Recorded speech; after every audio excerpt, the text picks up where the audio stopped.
To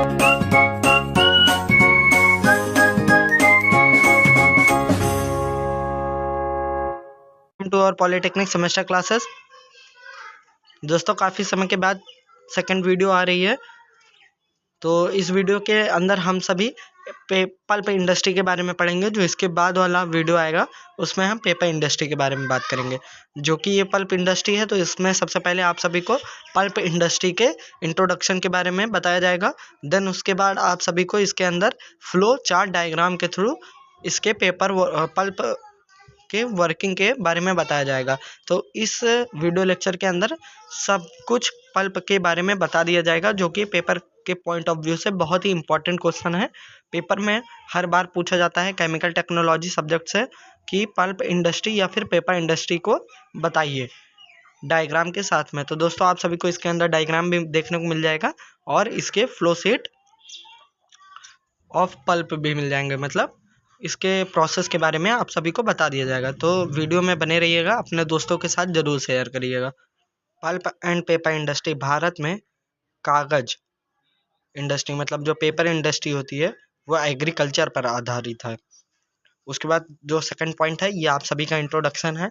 ये introduction pulp का है कि पल्प का इंट्रोडक्शन क्या होता है, और भारत के पेपर इंडस्ट्री को विश्व के 15 उच्च पेपर इंडस्ट्री में स्थान प्राप्त है। मतलब कहने का ये है, जो भारत का पेपर इंडस्ट्री है वो विश्व में जितने भी 15 पेपर इंडस्ट्री होते हैं उसमें एक भारत पेपर इंडस्ट्री का भी नाम आता है। वर्ल्ड में भारत एक ऐसा है जहाँ पर कागज़ बनाने के लिए गन्ने की खोई, जिसे कि इंग्लिश में हमें बेगास के नाम से जानते हैं, गन्ने की खोई का प्रयोग किया जाता है। नेक्स्ट पॉइंट क्या है, और बांस से भी पेपर का निर्माण किया जाता है। कहने का मतलब ये है दोस्तों कि जो पूरे वर्ल्ड मतलब पूरे विश्व के अंदर अगर कोई एक ऐसा देश है जो गन्ने या फिर बेगास से पेपर को बनाता है, तो वो सिर्फ और सिर्फ कौन है, वो भारत देश है। वो भारत देश है जो गन्ने की खोई से पेपर का और पल्प का निर्माण करता है। पल्प क्या होता है दोस्तों, सबसे पहले जान लेते हैं कि पल्प किसे कहा जाता है। पल्प एक प्रकार का कॉमर्शियल सेलुलोस होता है जिसे बांस, बेगास तथा लकड़ी से प्राप्त किया जाता है। पल्प एक प्रकार का क्या होता है दोस्तों, कमर्शियल सेलुलोस होता है, जिसे हम कहाँ से प्राप्त कर सकते हैं, जिसे हम लकड़ी से प्राप्त करते हैं। रद्दी कागज़ से पल्प सफलतापूर्व बनाई जा सकती है। अगर कोई रद्दी कागज़ है तो पल्प क्या होता है, सफलतापूर्व बनाया जा सकता है। प्रोडक्शन प्रोसेस, जो प्रोडक्शन प्रोसेस होता है पल्प का, वो क्या है, पल्प बनाने के लिए निम्न 3 विधियों का प्रयोग किया जाता है। अगर हमें पल्प बनाना है तो किन 3 विधियों का प्रयोग करना चाहिए। पहला आता है मैकेनिकल प्रोसेस, सेकंड आता है केमिकल, एंड थर्ड लास्ट होता है हमारा सेमी केमिकल प्रोसेस। तो सबसे पहले जान लेते हैं कि मैकेनिकल प्रोसेस क्या होते हैं।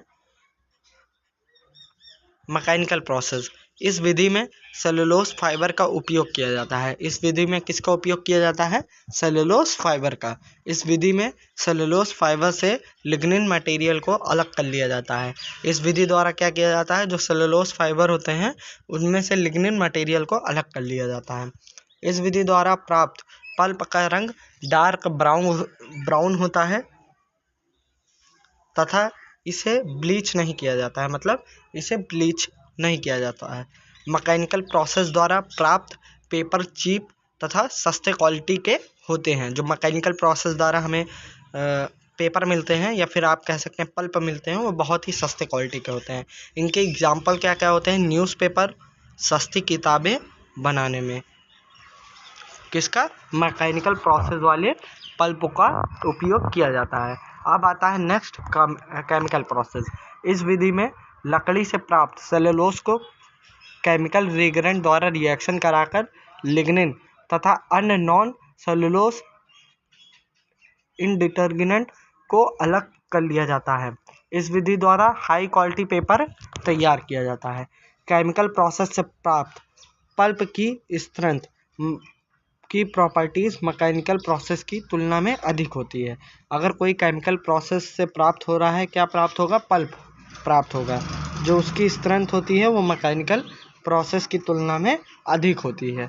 दोस्तों साफ साफ कहने का मतलब यही है, केमिकल और मैकेनिकल प्रोसेस की आपस में तुलना की जाए तो जो केमिकल प्रोसेस होता है वो हमें मैकेनिकल प्रोसेस से ज़्यादा अच्छी कागज़ बना के दे सकता है। अब आता है लास्ट सेमी केमिकल प्रोसेस।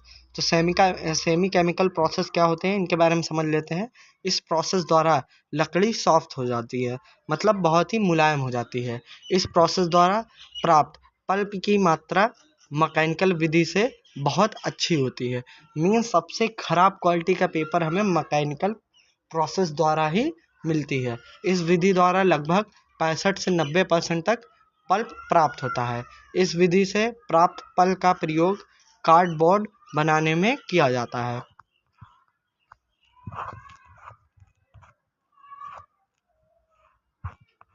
तो ये हमारा हो गया था सेमी केमिकल प्रोसेस। अब ये डायग्राम आप सभी को दिख रहा होगा। यहाँ सबसे पहले चिप बिन होता है, उसके बाद मिक्सचर है, स्टीम है, देन आपका मिल जाएगा आपको कॉन्टीन्यूअस डिजास्टर मिल जाएगा, उसके बाद आपको स्टीम मिल जाएगी, ब्लो डाउन टैंक मिल जाएगा, फिल्टर मिल जाएगा, इसी में फिल्टर मिल जाएगा, स्क्रीन मिल जाएगा, हॉट H2O मतलब गर्म पानी मिल जाएगा। तो इन सब का प्रयोग हम मैन्युफैक्चरिंग प्रोसेस में करते हैं। दोस्तों ये जो आपको प्रोसेस मैंने बताया है ये रटने वाले प्रोसेस हैं, लेकिन अगर आपको पेपर में अच्छे नंबर गेन करने हैं तो कुछ नहीं करना है। ये जो डायग्राम मैंने बनाया हुआ है इस डायग्राम को बना लेना है आप सभी को। डायग्राम बनाने के बाद आपको क्या करना है, ये जो मैं अब बताने जा रहा हूँ इसको लिख देंगे तो आपको 100% बहुत ही अच्छा नंबर मिलेगा पेपर में, और आपको ये याद करने में भी ज़्यादा प्रॉब्लम नहीं होगी। बिकॉज दोस्तों जितना भी ये आपको डायग्राम में देखने को मिल रहा है ये सब पॉइंट को कंसीडर करते हुए मैं आप सभी को इसके अंदर उसके प्रोसेस के बारे में बताने जा रहा हूँ। तो मैन्युफैक्चरिंग प्रोसेस क्या होती है, मतलब बनाने की प्रक्रिया क्या होती है। पल्प बनाने के लिए रॉ मटेरियल वुड या बम्बू का इस्तेमाल किया जाता है। तो रॉ मटेरियल कौन कौन से होते हैं पल्प बनाने के लिए, वुड मतलब लकड़ी, और बम्बू भी एक प्रकार की लकड़ी ही होती है। उसके बाद उसे छोटे छोटे टुकड़ों में कन्वर्ट कर दिया जाता है। उसके बाद क्या करते हैं दोस्तों, उसे हम छोटे छोटे टुकड़ों में कन्वर्ट कर देते हैं। छोटे छोटे टुकड़ों को चिप्स के नाम से जानते हैं। जो छोटे छोटे टुकड़े हो जाते हैं उन्हें हम किसके नाम से जानते हैं, चिप्स के नाम से। अब आता है चिप बिन। तो दोस्तों एक बार फिर से देख लेते हैं चिप बिन कहाँ पे है हमारा, ये है दोस्तों। अब आप सभी को स्क्रीन में दिख रही होगी ये चिप बिन, ये हमारा चिप बिन है। देन अब हम चिप बिन के बारे में बात करते हैं। चिप बिन में ब्लेड लगे होते हैं। चिप बिन में क्या होता है, ब्लेड लगे होते हैं और चिप्स को 2 से 5 सेंटीमीटर तक कट कर देते हैं। तो चिप बिन में क्या लगे होते हैं, ब्लेड लगे होते हैं। और चिप्स किसे कहते हैं, छोटे छोटे टुकड़ों को। किस चीज़ के छोटे छोटे टुकड़ों को, गन्ने के या फिर बम्बू के। ठीक है दोस्तों, तो उसे 2 से 5 सेंटीमीटर तक छोटे छोटे टुकड़ों में कन्वर्ट कर देते हैं। अब आता है मिक्सचर। उसके बाद उसे मिक्सचर में भेज दिया जाता है, प्री हीट करते हैं। मिक्सचर में भेज कर उसे क्या करते हैं, प्री हीट करते हैं तथा कंटिन्यूअस डिजास्टर में ले जाते हैं। तो दोस्तों मिक्सचर का काम क्या होता है, प्री हीट करना। ये सब पॉइंट आप कीवर्ड में बना के लिख सकते हैं, mixture equal to preheat. अब आता है कंटिन्यूअस डिजास्टर। यह एक प्रकार का रिएक्टर होता है। क्या होता है, ये एक प्रकार का रिएक्टर होता है। हमारे रॉ मटेरियल के अंदर प्रेजेंट पॉलीमर, सेलुलोज और अन्य मटेरियल को रिमूव करता है। कंटिन्यूअस डिजास्टर क्या करता है, एक प्रकार का रिएक्टर होता है। हमारे रॉ मटेरियल के अंदर जो प्रेजेंट होते हैं, क्या क्या प्रेजेंट होते हैं, पॉलीमर, सेलुलोज और अन्य मटेरियल को क्या करता है, ये रिमूव करता है। आपको यहाँ पर टेम्परेचर में वेरिएशन देखने को मिलेगा। तो कंटिन्यूअस डिजास्टर क्या होता है ये भी मैं आप सभी को दिखा देता हूँ एक बार। ये हमारा क्या लगा हुआ है, ये जो आपको दिख रहा है कंटिन्यूअस डिजास्टर है। उसके बाद अगला पॉइंट क्या था, यहाँ पे आपको यहाँ पे टेम्परेचर में वेरिएशन देखने को मिलेगा।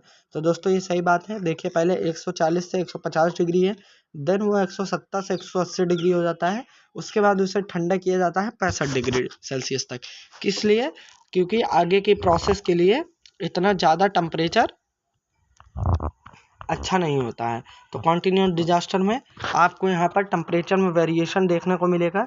जब मटेरियल को इन कराया जाता है तो टेम्परेचर 140 से 50 डिग्री तक होता है, मैंने अभी डायग्राम में दिखाया। और उसे बाहर निकालते समय 170 से 180 डिग्री तक हो जाता है। लेकिन इतना टेम्परेचर आगे के प्रोसेस के लिए ठीक नहीं होता है, इसलिए इसे वाइट लिक्विड से ठंडा किया जाता है। दोस्तों आप सभी को सारा चीज़ किस में मिल जाएगा, आपके डायग्राम में देखने को मिल जाएगा। तो इसे वाइट लिक्विड द्वारा क्या किया जाता है, ठंडा किया जाता है। अब आता है नेक्स्ट पॉइंट, स्ट्रेनर। स्ट्रेनर क्या होता है, स्ट्रेनर बेसिकली स्ट्रेनर का प्रयोग इसलिए किया जाता है जो बड़े पार्टिकल हमें नहीं चाहिए उन्हें रोक देता है। स्ट्रेनर जो पार्टिकल हमें नहीं चाहिए प्रोसेस के लिए उन्हें ये रोक देता है। देन उसके बाद आता है blow down tank. Blow down tank क्या होता है, ब्लो डाउन टैंक का प्रयोग टेम्परेचर को कम करने के लिए किया जाता है। ब्लो डाउन टैंक का प्रयोग किस लिए किया जाता है, टेम्परेचर को कम करने के लिए। अब यहाँ पर पल्प छोटा छोटा बनना तैयार हो जाता है। तो इतना हो गया। अब आता है स्क्रीनिंग की बात। स्क्रीनिंग, उसके बाद उसे स्क्रीन पर ले जाते हैं। स्क्रीनिंग से हमें जितने साइज का पार्टिकल चाहिए उसे ले लेते हैं। तो स्क्रीनिंग से हम क्या करते हैं, जितने साइज का पार्टिकल चाहिए उसे हम ले लेते हैं, बाकी सबको वहीं पे छोड़ देते हैं। तो स्क्रीनिंग तो आप सभी ने मॉस में भी पढ़ा होगा, mechanical operation and solid handling, जो कि सेकंड सेमेस्टर में पढ़ाया जाता है। मैं स्क्रीनिंग के बारे में बताया था। स्क्रीनिंग 2-3 प्रकार के होते हैं, उनके सारे बारे में मैंने बताया हुआ हूँ मेरे मॉस के लेक्चर में। तो अब आता है फ़िल्टर। फ़िल्टर क्या होता है, अब पल्प को फ़िल्टर किया जाता है। देन एकदम लास्ट प्रोसेस होता है हॉट वाटर। हॉट वाटर क्या होता है, यहाँ पर पल्प को वॉश कर लेते हैं, उसके बाद उसे प्राप्त कर लिया जाता है। तो दोस्तों यहाँ पे हमारे सारे प्रोसेस कंप्लीट हो जाते हैं। इस वीडियो में बस इतना ही। जो नेक्स्ट वीडियो आएगी वो पेपर इंडस्ट्री के ऊपर होगी। आशा होगी आप सभी को ये वीडियो अच्छा लगा है। अगर आप सभी को ये वीडियो अच्छा लगा होगा तो अपने दोस्तों के साथ ज़रूर शेयर करिएगा और कमेंट करके ज़रूर बता दीजिएगा। इस वीडियो में बस इतना ही। जय हिंद, जय भारत।